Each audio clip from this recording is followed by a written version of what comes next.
The Holy Gospel according to Matthew. Then the Pharisees went and plotted to entrap Jesus in what he said. So they sent their disciples to him, along with the Herodians, saying, "Teacher, we know that you are sincere and teach the way of God in accordance with truth, and show deference to no one, for you do not regard people with partiality. Tell us then what you think. Is it lawful to pay taxes to the emperor or not?" But Jesus, aware of their malice, said, "Why are you putting me to the test, you hypocrites? Show me the coin used for the tax." And they brought him a denarius. Then Jesus said to them, "Whose head is this, and whose title?" They answered, "The emperor's." Then Jesus said to them, "Give therefore to the emperor the things that are the emperor's, and to God the things that are God's." When they heard this, they were amazed, and they left him and went away. The Gospel of the Lord.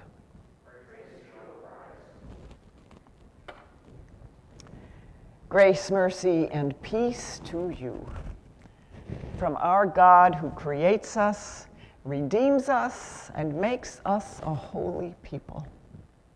Amen. So, have you ever been between a rock and a hard place?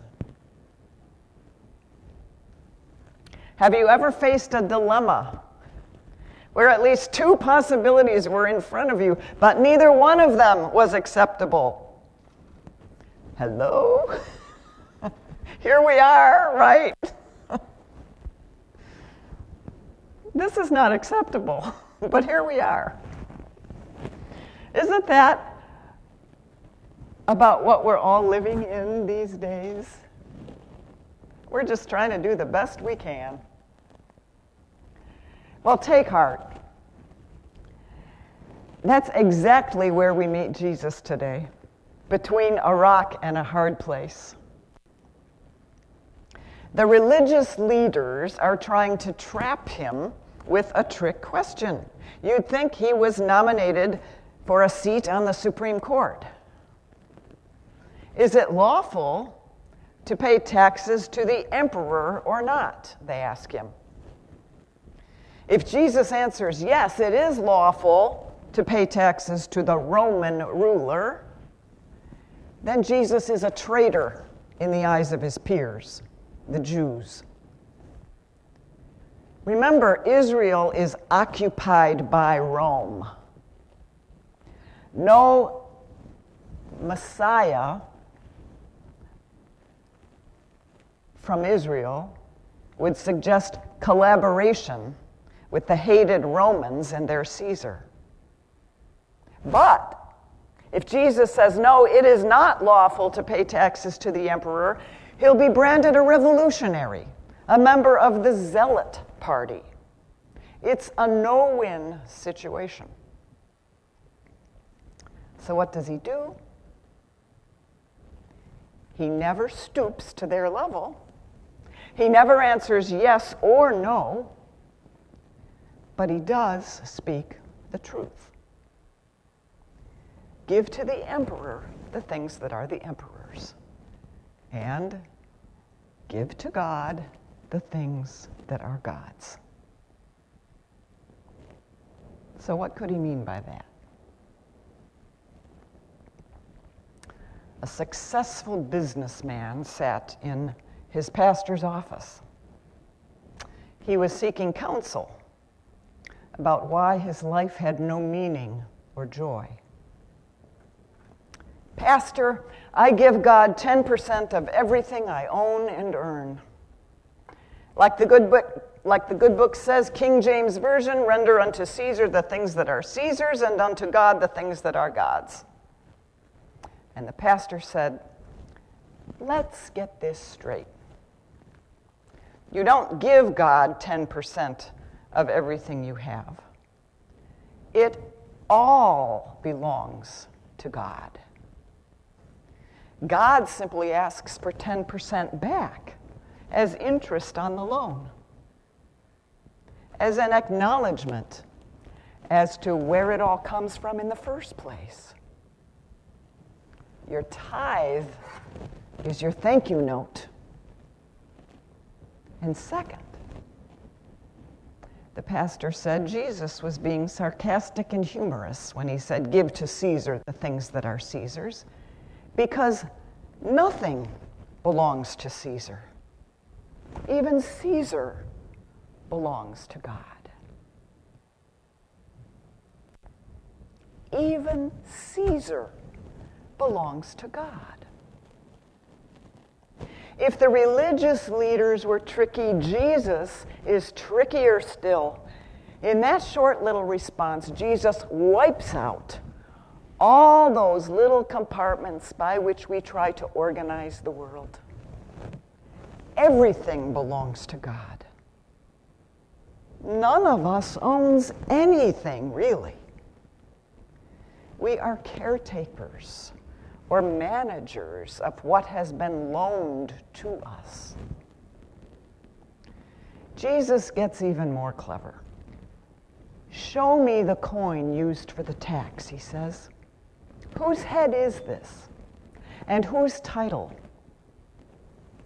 If Caesar was to be considered a god, then the coin bearing his likeness had to be considered a graven image, an idol. As such, no pious Jew should touch this money. And if no pious Jew should touch this money, then obviously the temple should not be collecting it and keeping it either. But if Caesar was not worshipped as a god, then there really was no problem. Money, and taxes too for that matter, can be used to accomplish divine purposes, theoretically. But if we think there is no distinction between God's will and our government's policies, we would do well to remember the wisdom of Abraham Lincoln. At another time when our country was deeply divided, at the height of the Civil War, Lincoln was asked if God was on their side, on the side of the Union.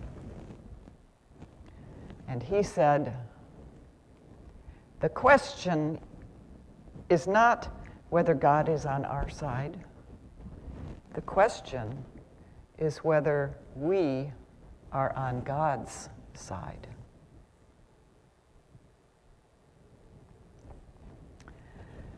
You know, when we pair our stewardship emphasis, moving God's mission forward, with today's gospel reading, we really get a call to live our lives centered in God.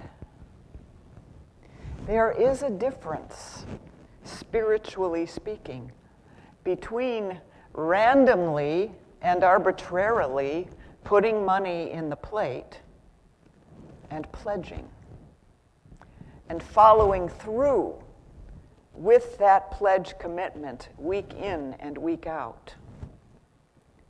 Pledging makes giving a spiritual practice, a spiritual discipline. It's an exercise in acknowledging God at the center of our lives. It's an exercise in acknowledging that it all belongs to God. We can live our lives centered in almost anything or anyone. In fact, most of us do. We can live our lives centered in a person, maybe in our spouse. Sometimes that's called fusion or codependence. We can live our lives centered in a substance or a process. Sometimes that's called addiction We can live our lives centered in our families, our work, our friends, our enemies. We can be centered in politicians, especially the ones we don't like. We can be centered in money and possessions, in fun and pleasure, in sports, or the most common one of all, we can be centered in ourselves. That's what has come to be called narcissism. And this is a tough one, because almost everything in our culture outside these walls points to putting ourselves at the center. It's all about individual rights over mutual responsibilities. But for those of us who are here, either in person or on screens, an even tougher challenge is this, and I speak from experience here. We can live our lives centered even in the church, or even in the clergy of the church. Any of those, when they become our centers, can never satisfy. Being church-centered will not give us peace. It may give us burnout. It will not give us peace. That's important to remember during a time of pastoral transition in a congregation. Any of these centers are like Caesar. They belong to God. Even the church, even the pastor, belongs to God. They may help point us to God, but they are not God. When we confuse these alternative centers with God, when we center our lives around them, life gets out of whack.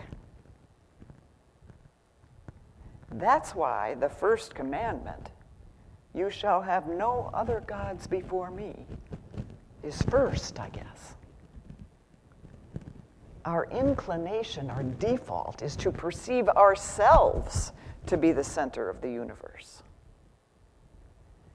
Then we take God and we try to cram God into one of the compartments while we attempt to fill the rest of the compartments with whatever else is on the list. As if we can. Why doesn't that ever work? Because God is God. And even all those compartments belong to God. I'm going to leave you with this German folktale that says it much better than I can. An old man had 3 sons. One day he said to them, "Whoever can fill the barn to capacity will inherit the farm." The next morning, the eldest son filled the barn with as many animals as he could. But there was still some empty space. In the afternoon, the middle son filled the barn with hay, but there was also some empty space. It was dark before the youngest son had his chance. His job of making candles for the farm had never been considered important by his 2 older brothers. But he took a candle from his pocket. He set it in the middle of the empty barn and lit it. The light filled the entire barn and even shone outside the windows. There were no spaces without light. So he inherited the farm. Now, if that barn is your life, there is really nothing that can fill it, that can touch every nook and cranny, every deep, dark corner of your soul, except the light of the love of God. So since it all belongs to God anyway, this month, we get to write our thank you notes and hand them in to God next Sunday on Commitment Sunday. We respond with joy and thanksgiving to the one who first gave himself for us. We give to God the things that are God's.